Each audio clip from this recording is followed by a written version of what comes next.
Hi dear students, welcome to online classes. In this class today we will discuss about second prose Mauritius. Before we start the prose, just we recall the previous class. ಕಳೆದ ಒಂದು ಕ್ಲಾಸ್ನಲ್ಲಿ ನಾವೇನು discussion ಮಾಡ್ತೀವಿ ಅನ್ನೋದನ್ನ just recall ಮಾಡ್ಕೊಂಡು ಬರೋಣ. ಏನಾಗಿತ್ತು ಕಳೆದ ಒಂದು ಕ್ಲಾಸ್ನಲ್ಲಿ 7th ಪ್ಯಾರಾ ನಾವು ಡಿಸ್ಕಸ್ ಮಾಡ್ತೀವಿ. ಅಲ್ಲಿ ಜನರು ಬಹಳ ಒಳ್ಳೆಯ ಜನರಾಗಿದ್ರು. ಯಾರಾದ್ರೂ ಭೇಟಿ ಆದ್ರೆ they treat them very firmly, they warmly with strangers. ಅಪರಿಚಿತ ಜನರನ್ನು ನಾವು ಹೇಗೆ ಮಾತಾಡ್ತಿದ್ವಿ ಅಂದ್ರೆ with smile they greet them, how you are you fine, ನಮಸ್ತೆ, ಗುಡ್ ಮಾರ್ನಿಂಗ್ ಹಿಂಗೆಲ್ಲ ಹೇಳಿ ಅವ್ರೇನ್ ಮಾಡ್ತಾರೆ ಟ್ರೀಟ್ ಮಾಡ್ತಾರೆ. ಬಜಾರ್ನಲ್ಲಿ ಆಗಿರ್ಬೋದು, ಸ್ಟ್ರೀಟ್ಸ್ ಅಲ್ಲಿ ಓಣಿಗಳಲ್ಲಿ ಆಗಿರ್ಬೋದು, ರೆಸ್ಟೋರೆಂಟ್ಸ್ ಅಲ್ಲಿ ಹೋಟೆಲ್ಸ್ ಗಳಲ್ಲಿ ಆಗಿರ್ಬೋದು, they treat others very friendly, ಬಹಳ ಸ್ನೇಹದಿಂದ ಮಾತಾಡಿಸ್ತಾರೆ. ಆಮೇಲೆ ಅವ್ರನ್ನ ಮಾತಾಡಿಸೋದು ಕಂಡುಕೂಲೆ ಏನಾಗ್ತಿತ್ತು, ಅರಕೆ ಲಕ್ಷ್ಮಣ್ ಅವ್ರಿಗೆ ಇವ್ರು ನನಗೆ ಬಹಳ ದಿನಗಳಿಂದ ಪರಿಚಯ ಇದ್ದಾರೆ, maybe he is a long lost friend ಅನಿಸ್ಬಹುದಾ ಅಂತೇಳಿ ಥಿಂಕ್ ಮಾಡಿದ್ರು. ಆದ್ರೆ I react awkwardly at first to such a spontaneous and feel ashamed. ಮೊದಲಿಗೆ ಅವ್ರನ್ನ ನೋಡಿ ಮಾತಾಡಿಸಿದಾಗ ನನಗೆ ಗಾಬರಿ ಆಗ್ತಿತ್ತು. ಇವ್ರು ಯಾಕೆ ಮಾತಾಡ್ತಿದ್ದಾರೆ, ನನ್ನ ಪರಿಚಯವೇ ಇಲ್ಲ. ಅಂದ್ರೆ ನಮ್ಮ ದೇಶದಲ್ಲಿ ಹೇಗೆ ಮಾತಾಡ್ತಾರೆ ಅಂದ್ರೆ ಪರಿಚಯದ ವ್ಯಕ್ತಿಗಳು ಮಾತಾಡ್ತೇವೆ, ಅಪರಿಚಿತರನ್ನ ನಾವು ಮಾತಾಡಿಸೋದಿಲ್ಲ, ಹೌದಲ್ಲ? ಹಾಗೆ ಅವ್ರಿಗೆ ಏನಾಗ್ತಿತ್ತು, ಒಂಥರ ತಳಮಳ ಆಗ್ತಿತ್ತು. ಇವ್ರನ್ನ ಮಾತಾಡ್ತಿದಾರಲ್ಲ, ಅವಾಗ ಇವ್ರೇನ್ ಮಾಡ್ತಿದ್ರು, ಅವ್ರು ಹೇಗೆ ಮಾತಾಡ್ಸ್ಬೇಕನ್ನೋದು ಗೊತ್ತಾಗದೆ ಬಹಳ ಗೊಂದಲಕ್ಕೀಡಾಗ್ತಿದ್ರು. ಏನ್ ಹೇಳ್ತಾರೆ ಇಲ್ಲಿ, that I am not even able to produce a matching smile. ಅವರು ಸ್ಮೈಲ್ ಕೊಟ್ಟು ಮಾತಾಡ್ಸಿದ್ರೆ ನನಗೆ ಗಾಬರಿಬಿಟ್ಟು ಅವ್ರ ಜೊತೆ ಒಂದು ಸ್ಮೈಲ್ ಕೂಡ ಕೊಡ್ಲಿಕ್ಕಾಗ್ತಿಲ್ಲ ಅನ್ನೋದನ್ನ ಲಾಸ್ಟ್ ಕ್ಲಾಸ್ ಅಲ್ಲಿ ನೋಡಿದೆವು. The same atmosphere of the friendliness prevails the Port Louis. Port Louis ಒಂದು ಏನೇ ಅಲ್ಲೊಂದು ಪ್ಲೇಸ್, ಅಲ್ಲಿ ಕೂಡ ಒಂದು ಸೇಮ್ ಅಟ್ಮಾಸ್ಫಿಯರ್ ಇದೆ ಅಲ್ಲಿ. ಆಮೇಲೆ ಮಿನಿಸ್ಟರ್ಸ್ ಬಗ್ಗೆ ಮಾತಾಡ್ತಾರೆ. ಮಿನಿಸ್ಟರ್ಸ್ ಏನಾಗಿರ್ತಾರೆ, ಸಾಮಾನ್ಯ ಜನರು ಎಲ್ಲಿ ಓಡಾಡ್ತಾರೆ ಅಲ್ಲಿ ಓಡಾಡ್ತಾರೆ. ಆಮೇಲೆ ಎಲ್ಲಿ ಆರ್.ಕೆ. ಲಕ್ಷ್ಮಣ ಈ ಪ್ರೋಸನ ಆಥರ್ ಏನಿದಾರಲ್ಲ, ಆರ್.ಕೆ. ಲಕ್ಷ್ಮಣ್ ಅವರು ಅವ್ರು ಎಲ್ಲಿ ವಾಸವಾಗಿದ್ರು ಅಲ್ಲೇ ಕೂಡ ಮಿನಿಸ್ಟರ್ಸ್ ಮನೆ ಇತ್ತು. ಮಾರಿಷಸ್ ಏನು ಪ್ರೈಮ್ ಮಿನಿಸ್ಟರ್ ಅಲ್ಲ, ಅವ್ರಿಗೂ ಕೂಡ ಅಲ್ಲೇ ಮನೆ ಇತ್ತು ಅನ್ನೋದ್ರಲ್ಲಿ ಹೇಳ್ತಾರೆ. ಆಮೇಲೆ ಜೋಸೆಫ್ ಕಾನ್ರಾಡ್ ಮತ್ತು ಯಾರು ಮಾಬಾಮ್, ಇವರಿಬ್ರು ಫೇಮಸ್ ರೈಟರ್ಸ್. ಅವ್ರು ಏನ್ ಮಾಡಿದಾರೆ, ಈ ಸಿಟಿನ ಅವ್ರ ಕಾದಂಬರಿಗಳಲ್ಲಿ ಬರೆದಿದ್ದಾರೆ. ಅವ್ರು ಹ್ಯಾಕ್ ಕಾದಂಬರಿಗಳಲ್ಲಿ ಬರೆದಿದ್ದಾರೆ, ಅದೇ ತರ ಸಿಟಿ ಇದೆ ಅನ್ನೋದರಲ್ಲಿ ನೆನಪಿಸ್ತಾರೆ. ಅಲ್ಲಿ ಮರ್ಚೆಂಟ್ ಶಿಪ್ಸ್ ಬಗ್ಗೆ, ಅಂದ್ರೆ ಅಲ್ಲಿ ಬಂದರುಗಳಿಗೆ ಹೋಗಿ ಅವ್ರು ಏನ್ ಮಾಡ್ತಾರೆ, ಪೋರ್ಟ್ಸ್ ಅಲ್ಲೆಲ್ಲ ಹೋಗಿ ನೋಡ್ತಾರೆ.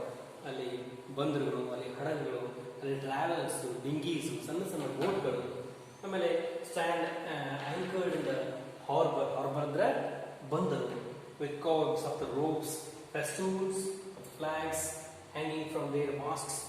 ಅಲ್ಲಿ ಹಡಗಿನ ಕಟ್ಟೆಗಳು, ಹಡಗುಗಳು, ಹಡಗಿನ ಧ್ವಜಗಳು, ಇದ್ರ ಬಗ್ಗೆ ಎಲ್ಲ ಮಾತಾಡ್ತಾರೆ. ಡ್ರೀಮಿಂಗ್ ಸೇಲರ್ಸ್ ಅಂಡ್ ನಾವ್ ಹ್ಯಾಂಡ್ಸ್, ಅಲ್ಲಿಂದ ಬರ್ತಕ್ಕಂಥ ಸೇಲರ್ಸ್, ತಿಂಗಳಾಗಲೇ ಹಡಗಿನ ಪ್ರಯಾಣದಲ್ಲಿ ಹೋಗಿ ಬರ್ತಕ್ಕಂಥ ಸೇಲರ್ಸ್ ಹೇಗಿರ್ತಾರೆ, ಅವರು ಕೆಲಸದಲ್ಲಿ ನಿರತರಾಗಿರ್ತಾರೆ. ಅವ್ರ ಬಟ್ಟೆಗಳೆಲ್ಲ ಗಲೀಜಾಗಿರ್ತಾರೆ, ಅವ್ರ ಹ್ಯಾಟ್ಸ್ ಎಲ್ಲ ಗಲೀಜಾಗಿರ್ತದೆ. ಆಮೇಲೆ ಅವರು ಆಯಿಲ್ ಅನ್ನ ಏನ್ ಮಾಡ್ತಾರೆ, ಟ್ರಾನ್ಸ್ಪೋರ್ಟ್ ಮಾಡ್ತಿರ್ತಾರೆ ಹಡಗುಗಳಲ್ಲಿ.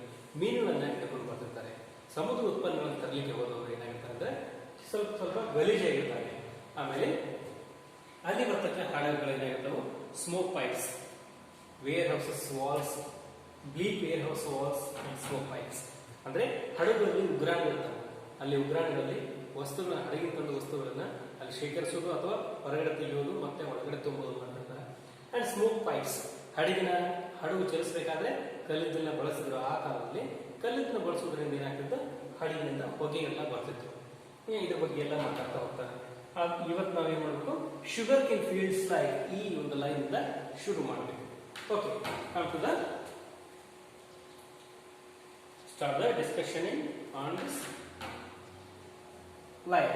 This sugarcane fields like a carpet of green cover the island on all sides as far as the eye can see up to the foot of the distant blue mountains that ring the island, a volcanic happening of geological ages. ಇನ್ನೇನು ಹೇಳ್ತಿದ್ರೆ, sugar cane fields like the carpet ಅಂದ್ರೆ ಚಾಪೆ. Carpet of green. Sugar cane fields ಅನ್ನು ನೋಡಿದ್ರೆ ಹೇಗೆ ಕಾಣ್ತಿದ್ವು ಅವು? Sugar cane fields ಅನ್ನು ನೋಡ್ತಾ ಹೋದ್ರೆ ಅವು ಹೇಗೆ ಕಣ್ಣಿಗೆ ಎಷ್ಟು ಕಾಣ್ತದೋ ದೂರ, ಅಷ್ಟು ದೂರ ಬರೀ ಹಸಿರು ಹಸಿರೇ ಕಾಣಿಸ್ತಾ ಇತ್ತು. ಅಷ್ಟು ದೂರ ಹಸಿರು ಕಾಣಿಸ್ತಿತ್ತು. ಆಮೇಲೆ ಆ ಹಸಿರನ್ನು ದಾಟಿದ ಮೇಲೆ ಏನು ದೊಡ್ಡದೊಂದು ಬ್ಲೂ ಮೌಂಟೇನ್ ಅನ್ನೋದು ನೀಲಿ ಬಣ್ಣದ ಒಂದು ದೊಡ್ಡದೊಂದು ಬೆಟ್ಟ ಕಾಣಿಸುತ್ತು. ರಿಂಗ್ ಐಲ್ಯಾಂಡ್ ಅದೇನ್ ಮಾಡಿದೆ, ಸುತ್ತ ಅದು ಮಾರಿಷಸ್ ಸುತ್ತ ಒಂದು ಬೆಟ್ಟ ಬಂದಿದೆ. ಆ ವಾಲ್ಕಾನಿಕ್ ಹ್ಯಾಪನಿಂಗ್ ಆಫ್ ಜಿಯೋಲಜಿಕಲ್ ಏಜಸ್. ಆ ಬೆಟ್ಟ ಯಾಕೆ ಆಗಿದೆ ಅಂದ್ರೆ ಜ್ವಾಲಾಮುಖಿ ಉಕ್ಕೆ ಹರಿದ ಒಂದು ಜಿಯೋಲಜಿಕಲ್ ಏಜ್ ಅಂದ್ರೆ ಭೂಗರ್ಭದಲ್ಲಿರ್ತಕ್ಕಂಥ ಒಂದು ಜ್ವಾಲಾಮುಖಿ ಉಕ್ಕೆ ಹರಿದು ಪ್ರಾಚೀನ ಕಾಲದಲ್ಲಿ ಆದಂತಹ ಒಂದು ಘಟನೆಯಿಂದ ಏನಾಗಿದೆ, ಇವತ್ತು ಬೆಟ್ಟ ನಿರ್ಮಾಣವಾಗಿದೆ. ಅಂದ್ರೆ ಈ ನಮ್ಮ ಹಿಮಾಲಯ ಇರಬಹುದು, ಆಮೇಲೆ ಹಿಂದೂ ಕುಶ್ ಪರ್ವತ ಇರಬಹುದು, ಅವೆಲ್ಲ ಯಾಕೆ ನಿರ್ಮಾಣ ಆಗಿವೆ? ಮಡಿಕೆ ಪರ್ವತ ಕರೀತಾರೆ. ಅಂದ್ರೆ ಅಲ್ಲಿ ಜ್ವಾಲಾಮುಖಿ ಉಕ್ಕೆ ಹರಿದಾಗಿರ್ತದ ಒಂದು, ಅಥವಾ ಭೂಭಾಗಗಳು ಒತ್ತಿ ಏನಾಗಿರ್ತದ ನಿರ್ಮಾಣ ಆಗಿರ್ತವೆ. ಯಾವ ಹಿಮಾಲಯಗಳು ಮತ್ತು ಬೆಟ್ಟಗಳು. ಇಲ್ಲಿ ಕೂಡ ವಾಲ್ಕಾನಿಕ್ ಅಂದ್ರೆ ಜ್ವಾಲಾಮುಖಿಯ ಒಂದು ಕೆಲಸದಿಂದ ಏನಾಗಿದೆ, ಇಲ್ಲಿ ಬೆಟ್ಟಗಳು ಮೌಂಟೇನ್ಸ್ ಏನಾಗಿವೆ ಇಲ್ಲಿ ಕ್ರಿಯೇಟ್ ಆಗಿವೆ. These mountains do not have the traditional monotonous pyramidal shapes. ಅವೇಂದ್ರ ಈ ಮೌಂಟೇನ್ಸ್ ಅಂದ್ರೆ ಶಿಖರಗಳು ಅಂತಾಗೆ ಬೆಟ್ಟಗಳು. ಈ ಬೆಟ್ಟಗಳು do not have the traditional monotonous pyramidal shapes. ಇವು ಪಿರಮಿಡ್ ಶೇಪ್ಸ್ ಅಲ್ಲಿ ಇಲ್ಲ, ಸುಮ್ಮನೆ ಹಾಗೆ ಬೆಳೆದ್ಬಿಟ್ಟವು. Their outlines are freakish and whimsical with unexpected sweeps and perpendicular drops and pinpointed peaks, precariously doing a balancing act which boulders as big as the skyscrapers. ಇಲ್ಲಿ ಏನು ಹೇಳ್ತಿದ್ದಾರೆ ಅಂದ್ರೆ, ಏನು ಈ ಮೌಂಟೇನ್ಸ್ ಇದೆಯಲ್ಲ ಇವುಗಳಿಗೆ ಒಂದು ಔಟ್ಲೈನ್ ಇಲ್ಲ. ಮೌಂಟೇನ್ಸ್ ಯಾವಾಗಲೂ ಒಂದು ಔಟ್ಲೈನ್ ಅಲ್ಲಿ ಇರೋದಿಲ್ಲ, ತಾವು ಸ್ವಲ್ಪ ಹಾಗೆ ಬೆಳೆದ್ಬಿಡ್ತಾವೆ. ಸಾವಿರಾರು ಲಕ್ಷಾಂತರ ವರ್ಷಗಳಿಂದ ಗಾಳಿ, ಬಿಸಿಲು, ಮಳೆ ಪಡೆದೇನಾಗಿರ್ತಾವೆ, ತಮ್ಮ ಆಕಾರದಲ್ಲಿ ವ್ಯತ್ಯಾಸಗಳಾಗಿರ್ತಾವೆ. ಕೆಲವು ಕಡೆ ತೆಗ್ಗಿರ್ತದೆ, ಕೆಲವು ಕಡೆ ಎತ್ತರ ಇರ್ತದೆ, ಕೆಲವು ಕಡೆ ಚೂಪಾದ ಶಿಖರಗಳಿರ್ತಾವೆ. ಹೀಗೆಲ್ಲ ಆಗಿರ್ತಾವೆ ಅಂತ ಹೇಳ್ತಾರೆ. ಫ್ರೀಕಿಶ್ ಅಂಡ್ ವಿಮ್ಸಿಕಲ್ ಅಂದ್ರೆ ವಿಲಕ್ಷಣ. ಫ್ರೀಕಿಶ್ ಅಂದ್ರೆ ವಿಲಕ್ಷಣವಾದದ್ದು, ವಿಮ್ಸಿಕಲ್ ಅಂದ್ರೆ ವಿಚಿತ್ರವಾದದ್ದು. With unexpected sweeps. ಅವೇನಾಗಿರ್ತಾವೆ, ಗಾಳಿ ಅದನ್ನ ಉಜ್ಜಿ ಸರಿಸಿರ್ತಾವೆ ಬೆಟ್ಟವೆಲ್ಲ, ಬೆಟ್ಟದ ತುದಿಯನ್ನು ಸರಿಸ್ತದೆ. ಆ್ಯಂಡ್ ಪರ್ಪೆಂಡಿಕ್ಯುಲರ್ ಅಂದ್ರೆ ಇದು ಏನು ದೇವರ ಏನ್ ಮಾಡಿರ್ತಾನೆ, ದೇವರೇ ನಾವೇನು ಹೇಳ್ತೀವಲ್ಲ, ಈ ಭೂಮಿ, ಗಿಡ, ಮರಗಳನ್ನು ದೇವರು ಮಾಡಿರ್ತಾರಲ್ಲ, ಇಲ್ಲಿ ಕೂಡ perpendicular drops and pin pointed peaks. ಈ ಏನು ಚೂಪಾದ ಶಿಖರಗಳಿವೆ, ಚೂಪಾದ ಬೆಟ್ಟಗಳಿವೆ, ಏನ್ ಮಾಡಿದಾನ ದೇವರು ಮಾಡಿದ. ಪೀಕ್ಸ್ ಅಂದ್ರೆ ಶಿಖರಗಳು.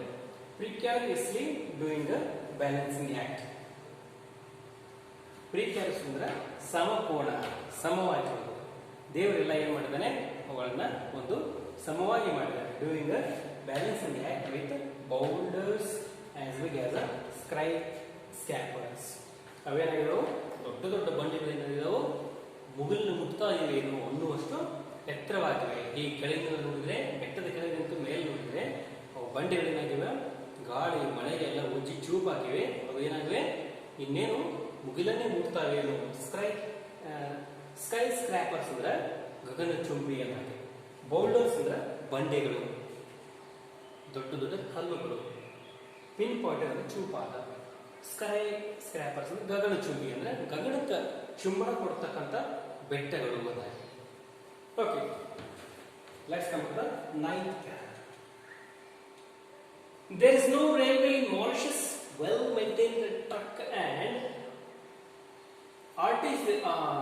arterial roads connected various villages and towns, cutting through the ubiquitous sugarcane fields.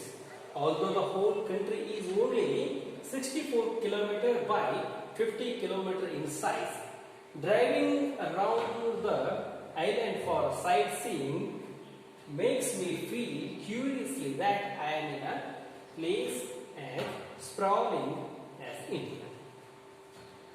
But the excellent weather and breathtaking landscapes are around to make up for many hours spent just sitting inside a car.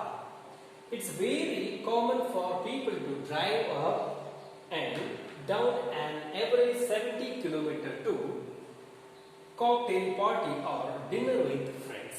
Okay, come to the meaning of ninth pair. There is no railways in Mauritius. He declared there is no railways in Mauritius. ಅಲ್ಲಿ ರೈಲ್ವೆಗಳು ಇಲ್ಲ. ಅಲ್ಲಿ ಏನಿದೆ, well maintained truck and arterial roads connected various villages and towns cutting through the ubiquitous sugarcane fields. ಏನು ಮಾಡ್ತಾರೆ, ಅಲ್ಲಿ ರೈಲ್ವೆಗಳಿಲ್ಲ, well maintain trucks ಇದೆ, ಟ್ರಕ್ಗಳು ಈ ಭಾರಿ ಗಾತ್ರದ ಸರಕುಗಳನ್ನು ಒಯ್ಯಬೇಕಾದ್ರೆ ಬಳಸತಕ್ಕಂಥ ವಾಹನಗಳು ಅಲ್ಲಿ ಏನಾಗಿವೆ ಇವೆ. ಆರ್ಟರಿಯಲ್ ರೋಡ್ಸ್ ಅಂದ್ರೆ ಕವಲೊಡೆದ ರೋಡ್ಗಳೇನಾಗಿವೆ, ವಿಲೇಜ್ ಸಿಟಿಗೆಲ್ಲ ಕನೆಕ್ಟ್ ಆಗಿವೆ. Cutting through the ubiquitous sugar cane. Ubiquitous ಅಂದ್ರೆ ಓಮಿನಿ ಪ್ರೆಸೆಂಟ್, ಅಲ್ಲೆಲ್ಲ ಏನಿದೆ ಶುಗರ್ ಕೇನ್. ಇಡೀ ಮಾರಿಷಸ್ ತುಂಬಾ ಏನು ಮುಖ್ಯವಾದ ಬೆಳೆ ಯಾವಂದ್ರೆ ಶುಗರ್ ಕೇನ್, ಅಂದ್ರೆ ಕಬ್ಬನ್ನ ಜಾಸ್ತಿ ಅಲ್ಲಿ ಯುಬಿಕ್ವಿಟಸ್ ಶುಗರ್ ಕೇನ್ ಫೀಲ್ಡ್ಸ್ ಅವೇನಾಗಿದೆ ಕಟ್ಟಿಂಗ್ ಥ್ರೂ ದ ಎಲ್ಲಿ ಹೋಗಿ ಕಟ್ ಆಗ್ತಾವ ಅಂದ್ರೆ ಶುಗರ್ ಕೇನ್ ಫೀಲ್ಡ್ಗೆ ಹೋಗಿ ಕಟ್ ಆಗ್ತಾವ. ರೋಡ ಹಳ್ಳಿಗಳ ಕಡೆ ಹೋಗ್ತಾವು, ಸಿಟಿಗಳ ಕಡೆ ಹೋಗ್ತಾವು. ಕೆಲವು ರೋಡ್ಗಳು ಎಲ್ಲಿ ಹೋಗ್ತಾವ ಅಂದ್ರೆ ಶುಗರ್ ಕೇನ್ ಫೀಲ್ಡ್ಗೆ ಹೋಗಿ ಎಂಡ್ ಆಗ್ತಾವು. ಶುಗರ್ ಕೇನ್ ಫೀಲ್ಡ್ ಇಂದ ಶುಗರ್ ಕೇನ್ ಅನ್ನ ತರಬೇಕು ಎಲ್ಲಿಗೆ, ಫ್ಯಾಕ್ಟರಿಗೆ. ಆ ಕೆಲಸಕ್ಕೋಸ್ಕರ ರಸ್ತೆಗಳನ್ನು ಮಾಡಿದ್ದಾರೆ ಅಂತ ಹೇಳ್ತಾರೆ. ಅವು ರಸ್ತೆಗಳು ಚೆನ್ನಾಗಿವೆ. Although the whole country is only 64 kilometre by 50 kilometre in size. ಅದೇನಿದೆ ಅಂದ್ರೆ 64 ಕಿಲೋಮೀಟರ್ ಸುತ್ತಳತೆ ಮತ್ತು 50 ಕಿಲೋಮೀಟರ್ ಸೈಜ್ ನಲ್ಲಿ ಏನಿದೆ ಆ ಒಂದು ಏನು ಮಾರಿಷಸ್ ಕಂಟ್ರಿ ಇದೆ. ಇಡೀ ಕಂಟ್ರಿ ಎಷ್ಟು ಅಂದ್ರೆ 64 ಬೈ 50 ಕಿಲೋಮೀಟರ್. ಅಷ್ಟೇ ಒಂದು ಚಿಕ್ಕದ ದೇಶ ಅಂದ್ರೆ ನಮ್ಮ ಬಿಜಾಪುರ ಡಿಸ್ಟ್ರಿಕ್ಟ್ ನಷ್ಟೇ ಇರಬಹುದು. Driving around the island for sightseeing makes me feel curiously that I mean place as sprawling as India. ಅಂದ್ರೆ ಇಲ್ಲಿ ಸ್ಪ್ರಾಲಿಂಗ್ ಅಂದ್ರೆ ಅಂಕು ಡೊಂಕಾಗಿ ಸಾಗುವುದು. ಸ್ಪ್ರಾಲಿಂಗ್ ನಮ್ಮ ದೇಶದ ಗಡಿ ಹೇಗಿದೆ ನೋಡಿರಲ್ಲ, ಚಕ್ ಚೌಕ್ ಇದೆಯಾ ಅಥವಾ ಇದು ಸಮಕೋಣ ರೇಖೆ ಇದೆಯಾ, ರೌಂಡ್ ಶೇಪ್ ಇದೆಯಾ? ಇಲ್ಲ, ಅದು ಹೇಗಿದೆ ಅಂದ್ರೆ ವಕ್ರವಾಗಿ, ಒಂದು ಕಡೆ ಹೀಗೆ ಒಂದು ಕಡೆ ಹೀಗೆ. ಕನ್ಯಾಕುಮಾರಿ ಕೆಳಗೆ ಬಂದ ಚೂಪು ಮಗ್ಲ ಹೋದ್ರೆ ಹೀಗೆ ವಕ್ರ ನೋಡ್ತಿರಲ್ಲ ನೀವು ಇಂಡಿಯಾ ಮ್ಯಾಪ್ ಅನ್ನ. ಇಲ್ಲಿ ಕೂಡ ಹಾಗೆ ಮಾರಿಷಸ್ ಆಗಿದೆ ಅಂದ್ರೆ ಅಂಕು ಡೊಂಕಾಗಿ ಹರಡಿಕೊಂಡಿದೆ. ಅದೊಂದು ಹೀಗೆ ನೋಡಿದ್ರೆ, ಹೀಗೆ ಕನ್ನಡಿಸಿದ್ರೆ ಸಾಕು ಮಾರಿಷಸ್ನ ಎಲ್ಲಾ ದಂಡೆಗಳು ಕಾಣಿಸ್ತದೆ ಅಂತ ಹೇಳಿ. ಅವು ಬರೀ ಕಣ್ಣಿನಿಂದ ಏನ್ ಮಾಡೋದು, ನಾವು ಇಡೀ ಮಾರಿಷಸ್ ನೋಡ್ಬೋದು. ನಿಂತ ಜಾಗದಲ್ಲಿ ಮಾರಿಷಸ್ ಅನ್ನ ಸುತ್ತ ಹಾಕಿ ನೋಡಬಹುದು curiously. But the excellent weather and breathtaking landscapes all around make up for many hours spent just sitting inside a car. ಅಂದ್ರೆ ಇಷ್ಟು ಚಿಕ್ಕದಾದ ದೇಶದಲ್ಲಿ ನಾವು ಬಹಳ ಹೊತ್ತು ಕಳೆಯಬಹುದು. ಹಾಗೆ ಅಲ್ಲೇನಿದೆ ಎಕ್ಸಲೆಂಟ್ ವೆದರ್, ಅದ್ಭುತವಾದಂತಹ ವಾತಾವರಣ ಇದೆ, ಅದ್ಭುತವಾದ ಒಂದು ಕ್ಲೈಮೇಟ್ ಇದೆ. ಹತ್ರ ಸಮುದ್ರ ಮೇಲೆ ಬೀಸತಕ್ಕಂಥ ತಂಪಾದ ಗಾಳಿ. ಆಮೇಲೆ ಬ್ರೀತ್ ಟೇಕಿಂಗ್ ಲ್ಯಾಂಡ್ಸ್ಕೇಪ್ಸ್, ಅಲ್ಲಿ ಭೂಭಾಗಗಳು ಹೇಗೆ ಇದ್ರೆ ಉಸಿರು ಬಿಗಿ ಹಿಡಿದು ನೋಡಬಹುದು. ಎಷ್ಟು ಚೆನ್ನಾಗಿದೆ ಹೀಗೆಲ್ಲ. ಅಂದ್ರೆ ಬ್ರೀತ್ ಟೇಕಿಂಗ್ ಲ್ಯಾಂಡ್ಸ್ಕೇಪ್ ಅಂದ್ರೆ ಅಷ್ಟು ಅದ್ಭುತವಾಗಿವೆ. ನೀಲಿ ಸರೋವರ ಇರಬಹುದು, ಅಲ್ಲಿಯ ಶುಗರ್ ಕೇನ್ ಫೀಲ್ಡ್ಸ್ ಇರಬಹುದು, ಆಮೇಲೆ ಅಲ್ಲಿ ಮೌಂಟೇನ್ಸ್ ಇರ್ಬೋದು, ಅಲ್ಲಿ ರೋಡ್ಸ್ ಇರ್ಬೋದು. ಅವುಗಳನ್ನೆಲ್ಲ ನೋಡಿದ್ರೆ ಏನನ್ಸ್ತದ, ಬಹಳ ಸುಂದರವಾದ ಸಿಟಿ ಇದು ಅಂತ ಹೇಳಿ ಅನಿಸ್ತದ. All around make up for many hours spend. ಅಲ್ಲಿ ನಾವು ಅವನ್ನೆಲ್ಲ ನೋಡ್ತಾ ಏನ್ ಮಾಡ್ಬೋದು, ಸಾಕಷ್ಟು ಸಮಯವನ್ನು ಅಲ್ಲಿ ಕಳೆಯಬಹುದು.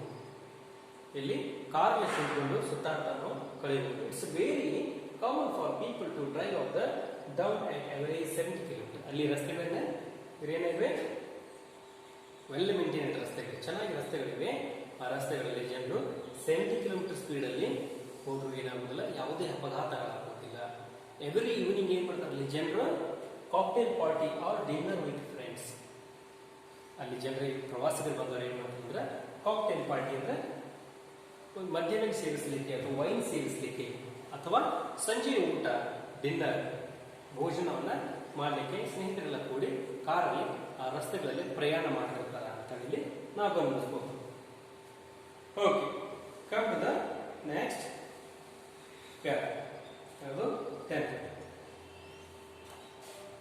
ಇನ್ ದಿಸ್ ಕ್ಲಾಸ್ ನಾವೇನ್ ಮಾಡೋಣ, ಇಲ್ಲಿಗೆ 9th ಪ್ಯಾರಕ್ಕೆ ಏನ್ ಮಾಡೋಣ, ಈ ಲೆಸನ್ ಅನ್ನ ಕಂಪ್ಲೀಟ್ ಮಾಡೋಣ. ಇನ್ನು ನೆಕ್ಸ್ಟ್ ಕ್ಲಾಸ್ ನಾವೇನ್ ಮಾಡೋಣ 10ನೇ ಪ್ಯಾರಾದಿಂದ ಕಂಟಿನ್ಯೂ ಮಾಡಿ. Okay, thanks for watching, keep watching.